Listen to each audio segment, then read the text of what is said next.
வணக்கம் students. Next நம்ம பார்க்க போகிறது call by value, call by reference in Python. இந்த பைத்தானில் நம்ம call by value or call by ரெஃபரன்ஸை ஸ்ட்ரிக்டாக நம்ம ஃபாலோ பண்ண மாட்டோம். அது எப்படி ஃபாலோ பண்ணோம்னா, நம்ம இந்த கால் பை ரெஃபரன்ஸை தான் நம்ம மோஸ்ட்லி இதில் பயன்படுத்துவோம். Python does not strictly follow the call by value or call by reference. So இது என்ன பண்ணும்னா, அந்த கால் பை ஆப்ஜெக்ட்னுடைய ரெஃபரன்ஸை பயன்படுத்திக்கும். ஓகேங்களா? அதாவது கால் பை ஷேரிங்னு சொல்லுவோம். இதில் ரெண்டு டைப் இருக்குது. ஒன்று இம்மியூட்டபிள், இன்னொன்று மியூட்டபிள். இம்மியூட்டபிளில் நம்மளுக்கு என்னென்ன டேட்டா டைப்ஸ் வரும் பாருங்கள். இன்ட்டு, ஃப்ளோட், ஸ்ட்ரிங்கு, டப்பிள், இது எல்லாமே இம்மியூட்டபிள். ஓகேங்களா? It behave like a call by value. So இது எல்லாமே கால் பை வேல்யூ தான் நம்ம பிஹேவ் பண்ணோம். அதாவது ஒரு புது காப்பியை நம்ம க்ரியேட் பண்ணி வச்சுக்கோம் அதில் ப்ரோக்ராமிங்கில். ஓகேங்களா? மியூட்டபிள் ஆப்ஜெக்டில் இருக்கிற அந்த லிஸ்ட்டு, டிக்ஷனரி, செட்டு, இது எல்லாமே இருக்கு இல்லையா, இது எல்லாமே கால் பை ரெஃபரன்ஸாக ஆக்ட் ஆகும். அதாவது ஒரிஜினல் ஆப்ஜெக்டே சேஞ்ச் பண்ணி விட்டுரும். Changes the affect the original object. ஓகேங்களா? ஸோ கால் பை வேல்யூவில் ஒரு புது காப்பி ஒன்று க்ரியேட் ஆகும். ஓகேங்களா? கால் பை ரெஃபரன்ஸில் ஏற்கனவே இருக்கிற அந்த ஒரிஜினல் ஆப்ஜெக்ட் சேஞ்ச் ஆகிடும். இதுதான் ரெண்டுத்துக்குள்ள டிஃப்ரென்ஸு. ஸோ ஃபஸ்ட்டு நம்ம பார்க்க போகிறது கால் பை வேல்யூ, அதாவது immutable objects. Int, float, string, டப்பிள்க்கு யூஸ் பண்ணுறது. வென் பாசிங் இம்மியூட்டபிள் ஆப்ஜெக்ட்ஸ், அதாவது integers, string, Python create a copy of value. இப்போது நம்ம இன்டீஜருக்கோ ஸ்ட்ரிங்குக்கோ ஏதாவது ஒரு ஆப்ஜெக்டை பாஸ் பண்ணும்போது அது என்ன பண்ணோம்னா, சேஃப்டிக்கு ஒரு வேல்யூவை காப்பி ரெடி பண்ணி வச்சுக்கும். So modification inside the function to not affect the original value. அப்போது ஃபங்க்ஷனுக்குள்ளே நம்ம ஏதாவது மாடிஃபிகேஷன்ஸ் பண்ணோம்னா அவுட் சைடில் இருக்கிற ஃபங்க்ஷனுக்கு எந்த ஒரு பாதிப்பும் இருக்காது. இப்போ இதுக்கு ஒரு எக்ஸாம்பிள் பார்க்கலாம். ஒரிஜினல் வேல்யூ மாறாது. ஓகேங்களா? காப்பி பண்ணி வச்சுக்கோங்க. அது டெஃப், இதான் ஃபங்க்ஷனோடைய கீவேர்ட். ஃபங்க்ஷன் பேர் மாடிஃபை அண்டர்ஸ்கோர் வேல்யூ, அதுக்குள்ளே எக்ஸ். ஓகேங்களா? கோலன்.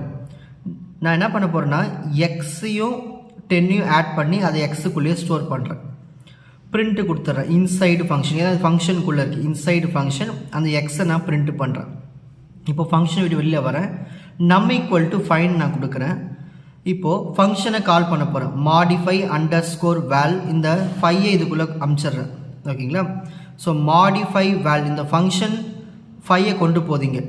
இப்போ இங்கே கால் ஆகும் இல்லையா, இங்கேருந்து ஃபங்க்ஷன் கால் ஆகிடுச்சு. இப்போது ஃபங்க்ஷன் என்ன பண்ணுது, இங்கே மாடிஃபை வேல்யூ இருக்குங்களா, இங்கே மாடிஃபை வேல்யூ இருக்குன்னு இங்கேருந்து ஃபங்க்ஷன் கால் ஆகும். என்ன கொண்டு போகுது, இப்போது 5 தான் கொண்டு போகுது. ஸோ இந்த எக்ஸில் இப்போ 5 ஸ்டோர் ஆகிடும். ஸோ 5 + 10 15. இப்போ எக்ஸுக்குள்ளே என்ன இருக்கும், 15 இருக்கும் இதுக்குள்ளே ஆன்சர். ஸோ அதை நம்ம பிரிண்ட் பண்ணி காட்டுறோம். அப்போது நம்மளுக்கு இங்கே அவுட்புட் என்ன வரும், இன்சைடு ஃபங்க்ஷன் 15 வரும். இப்போ அடுத்து இப்போ முடிஞ்சு போச்சுங்களா, திரும்ப ரிட்டன் இங்கே வந்துடும். Print out side function, out side function நம் என்ன இருக்குது, இங்கே 5 இருக்குது. ஸோ 5 தான் பிரிண்ட் ஆகும். அப்போது இங்கே நம்ம ஒரு புது லோக்கல் வேரியபிள் எக்ஸை க்ரியேட் பண்ணி அதில் ஒரு ஃபார்முலா கொடுத்துட்றோம். ஓகேங்களா? நம்மளுக்கு அவுட்புட்டு இதுக்குள்ளே என்ன வருதோ அதான் இந்த ஃபங்க்ஷனுக்குள்ளே ஒரு அவுட்புட் தான் வரும். இங்கே பார்த்துட்டோம்னா அவுட் சைடு ஃபங்க்ஷன் விட்டு வெளியில் வரும்பொழுதும் நம்மளுக்கு அந்த ஒரிஜினல் வேல்யூ அந்த 5 எந்த ஒரு சேஞ்சஸும் ஆகலை. So original value remains unchanged. So call by வேல்யூவில் நம்மளுக்கு எந்த ஒரு ஒரிஜினல் வேல்யூ சேஞ்ச் ஆகாது. வேல்யூவை காப்பி பண்ணி வச்சுக்கோ. ஓகேங்களா?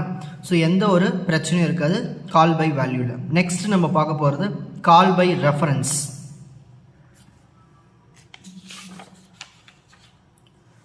கால் பை ரெஃபரன்ஸ் எடுத்துட்டோம்னா mutable objects.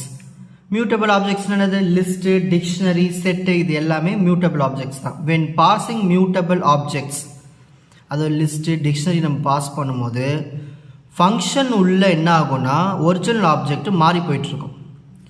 When passing mutable objects, list, dictionary, changes made inside the function reflect in the original object. இதுக்கு ஒரு எக்ஸாம்பிள் பார்க்கலாம் பாருங்கள். இப்போ நான் ஒரு ஃபங்க்ஷன் ஒன்று க்ரியேட் பண்ணியிருக்கேன், டெஃப். ஃபங்க்ஷனுடைய பேர் மாடிஃபை லிஸ்ட்டு, அதுக்குள்ளே ஒரு வேரியபிள் லிஸ்ட்டுன்னு கொடுத்துட்டேன். இப்போ நான் என்ன பண்ண போகிறேன்னா, எல்எஸ்டி அந்த வேரியபிளில் அப்பேண்ட் பண்ண போகிறேன் 4. அப்புறம் பிரிண்ட் பண்ணிடுறேன் அந்த அவுட்புட்டை. ஓகேங்களா? சரி, இப்போ கோடிங் இங்கேருந்து தான் ஸ்டார்ட் ஆகுது. இப்போ நம்பர்ஸ்குள்ளே நான் 1 2 3ன்னு கொடுத்துருக்கேன். ஓகேங்களா, அதான் லிஸ்ட். ஓகேங்களா, இதில் நான் என்ன பண்ண போறேன்னா ஒரு ஃபங்க்ஷன் கால் பண்ணுறேன், மாடிஃபை லிஸ்ட். இப்போ இங்கே போயிடும். இப்போது இந்த மாடிஃபை லிஸ்ட்டுக்குள்ளே இருக்க நம்பர்ஸ் 1 2 3. ஸோ இந்த 1 2 3யும் சேர்த்து கொண்டு போவோம். இதில் இப்போ 1 2 3 இருக்குது. ஓகேங்களா, லிஸ்ட் டாட் அப்பண்ட், அதாவது இந்த லிஸ்ட்டில் நான் என்ன பண்ண போகிறேன்னா அப்பண்ட் பண்ண போகிறேன். எதாவது 4. அப்போது 1 2 3 கூட 4 வந்து என்ன ஆகிடும், அப்பண்ட் ஆகிடும். இப்போ பிரிண்ட் பண்ணுறேன் இன்சைடு ஃபங்க்ஷன் LST. இப்போ LSTயில் என்ன இருக்குது, 1 2 3 4 இருக்குது. அப்போ நம்மளுக்கு அவுட்புட்டில் இன்சைட் ஃபங்க்ஷன் 1 2 3 4னு வரும். அதுக்கப்புறமா என்ன நடக்கும்னா இங்கே பாருங்கள், திரும்ப இந்த இடத்துக்கு வந்துடுறோம் பிரிண்ட். ஓகேங்களா, அவுட் சைடு ஃபங்க்ஷன் நம்பர்ஸ். இப்போ நம்பர்ஸ்னு வரும்பொழுது 1 2 3 இருக்குங்க இல்லையா, நம்மளுக்கு 1 2 3 வராது, கால் பை வேல்யூவில் பண்ண மாதிரி. இங்கே கால் பை ரெஃபரன்ஸ் மூலிமா நம்மளுக்கு 1 2 3 4 அவுட்புட்டில் வந்துடும். அதாவது ஒரிஜினல் லிஸ்ட்டு மாடிஃபை ஆகிடும். ஓகேங்களா, இந்த லிஸ்ட்டெல்லாம் பண்ணும்போது. ஸோ ஒரு லிஸ்ட்டில் நம்ம ஒரு வாட்டி ஸ்டார்டிங்கில் 1 2 3ன்னு இருந்தது, அதுக்கப்புறம் நம்ம அப்பண்ட் பண்ணி 1 2 3 4ன்னு மாற்றிட்டோம்னா இப்போ லிஸ்ட்டோடைய மெமரியில் இதுதான் இருக்குமோ தவிர பழசு இருக்காது, அது டெலீட் ஆகிட்ருக்கும். அப்போ நம்மளுக்கு ஆன்சர் 1 2 3 4 தான் ஒரு வெளியிலையும். அப்போது கால் பை வேல்யூவில் தான் நம்ம வந்து என்ன பண்ண என்ன சேஞ்சஸ் இருக்காது, அவுட் சைட் த ஃபங்க்ஷனில் சேஞ்சஸ் இருக்காது. அந்த கால் பை ரெஃபரன்ஸில் அவுட் சைட் த ஃபங்க்ஷனில் நம்மளுக்கு ஒரிஜினல் வேல்யூவை மாறிட்டுருக்கும். இதுதான் concept, call by value, call by reference. உங்களுக்கு இந்த கண்டென்ட் ஈஸியாக புரிஞ்சிருக்கும்னு நினைக்கிறேன். Watch other episodes in the appropriate playlist. Four G silver academy strength success directive. வணக்கம்.